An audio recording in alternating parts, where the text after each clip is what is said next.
Нил Гилевич. Родные дети. Запевка. Писать бы мне про час далёкі, не зябла б муза сіратой, што дзень бы піў нагбом з даёнкі хвалебстваў пенны сырадой. Я ж выбраў працу без гарантый. Дыханне часу сцерагу, і аднадзённасці гарачай у бок падацца не магу. Ды і ты, чытач, таму прычына.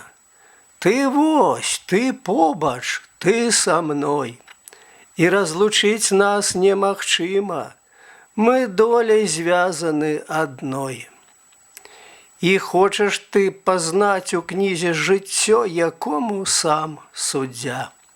Ды каб без тых эрзац калізій, дзе ўсё вядома загадзя.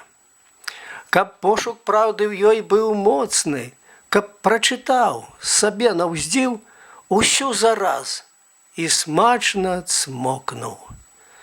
Прыдумаў гад, а дагадзіў. Чытач, а можа не прыдумаў, а толькі кінуў свой пагляд на сутнасць радасці і суму, з якіх сатканы побат лад.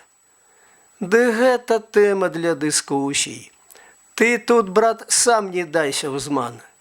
Я ж быў бы рад, калі б прымусіў цябе уткнуцца ў мой раман. Прычына. Сцяпан Якубавіч Вячорка, хоць і караў сябе не раз, на ўлонне роднага падворка не заяўляўся доўгі час. Ён разумеў, жыве як злыдзень, і ўсё збіраўся завітаць. Абавязкова дзесь праз тыдзень, далей не можна адкладаць. Праз тыдзень зноў не выпадала, і зноў ён бэсціў сам сябе. На шчасце маці прыязджала сама, знябыўшыся ў журбе. Відаць таму, што бачыў зрэдку, не так пакутваў ад віны. Прыедзь, Сцяпанка, хоць улетку, на спелы яблычак вінны, на тыя ж вішні, на маліну, ці на любімы свой агрэст. Расчулены ад успаміну, сын абяцаў старой прыезд.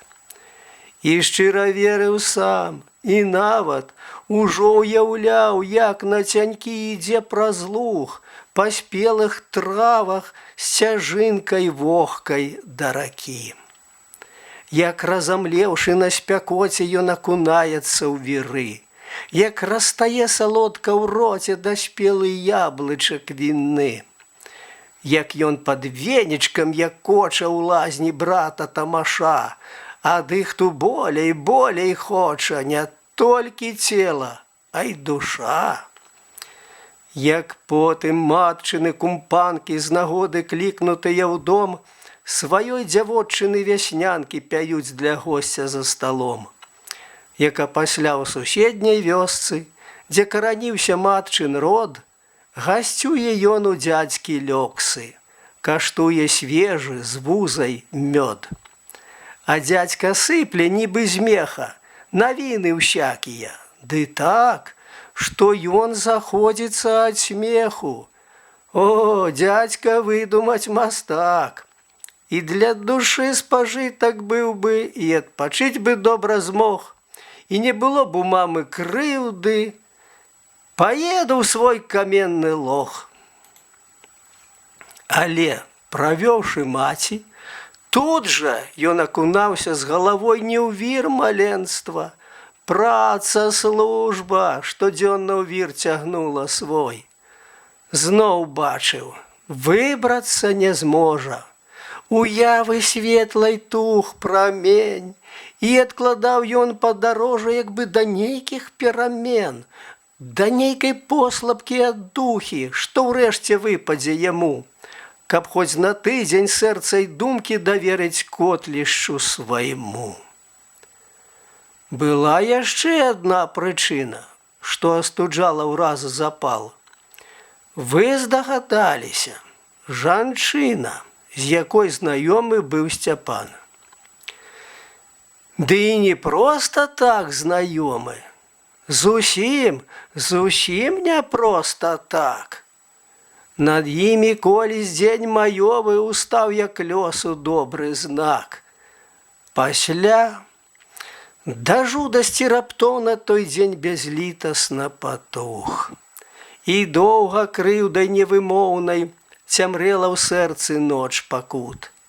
Хоць знаў, у тым, што толькі горыч яму пакінуў на ўспамін вясновы вечар ясназоры, быў вінаваты ён адзін. Што ж, скрухі ён пазбыўся з часам. Жыццё на ўсё знаходзіць лек. Яно не любіць, каб няшчасным на свеце чуўся чалавек. Тым больш у гэтакім узросце, у самым розгары вясны. Але вясна прайшла, а штосьці ад той пары не збегла ў сны. Не-не, і марнае пытанне. Чаму так здарыцца магло? Будзіла крыўду, шкадаванне, пакутнай прыкрасцю гняло. Калі ж нарэшце крыўда гэта з верлівай мутнасцю сплыла, было запозна ўжо, Альжбета за іншым замужам была. Памылку выправіць, хоць з болем, назад, хоць з кроўю адкруціць, на гэта ўзняцца ён не здолеў. Рашыў, няхай перабаліць. Нашмат пазней, калі ўжо ўласнай быў сам ён звязаны сям'ёй, цераз знаёмага дазнаўся Сцяпан, што кольвячы аб ёй.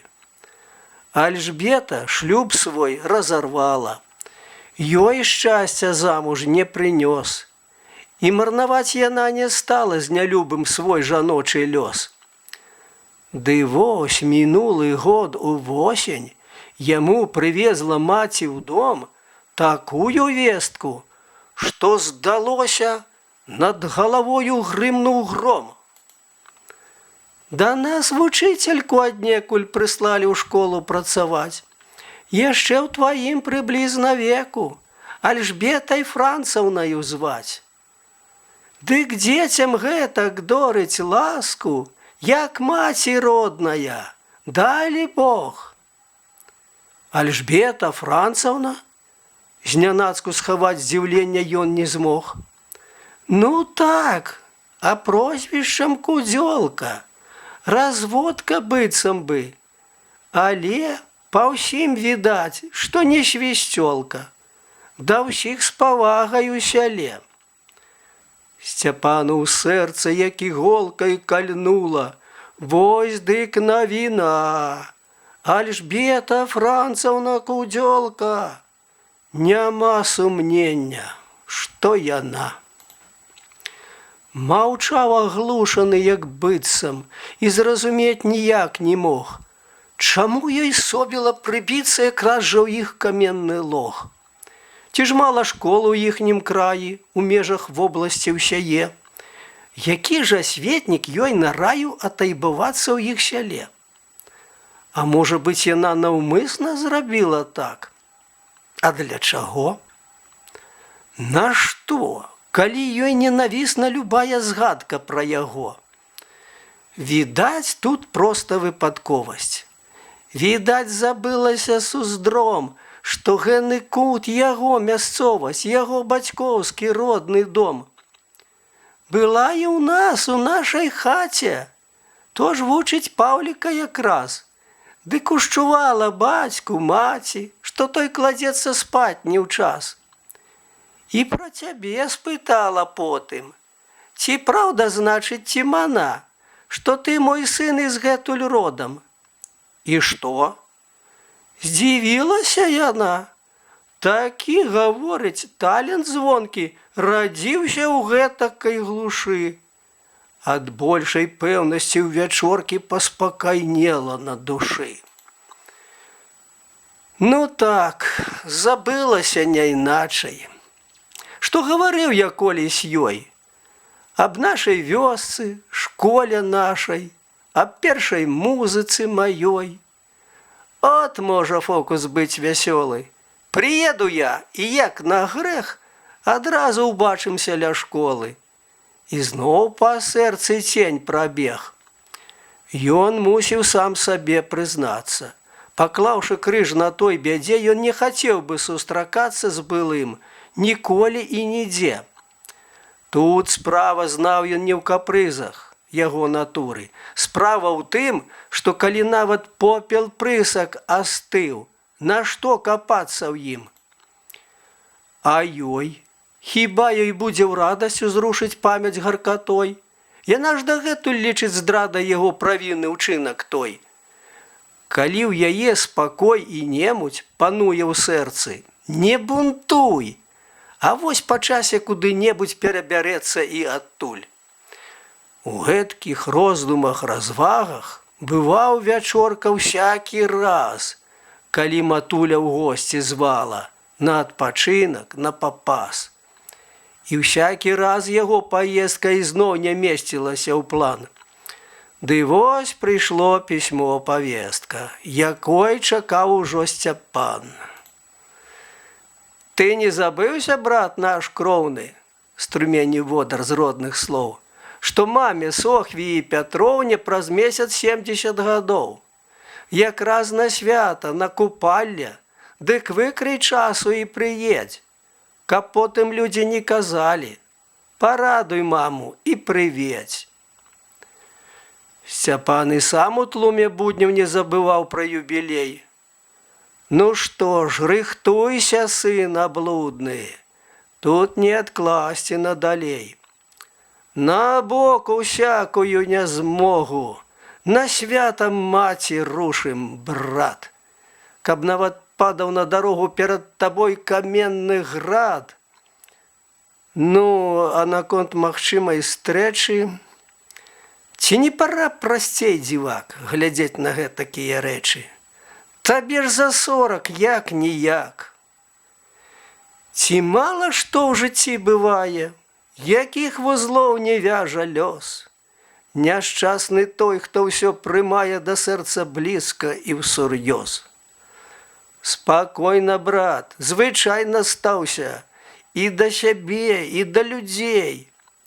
Ах, ты, на жаль, не гэткі ўдаўся, не можаш звольна і прасцей. Тады ты сам свой інквізітар. І як сказаў алкаш сусед: прабач, таварыш кампазітар, за гэтым я прыйшоў на свет.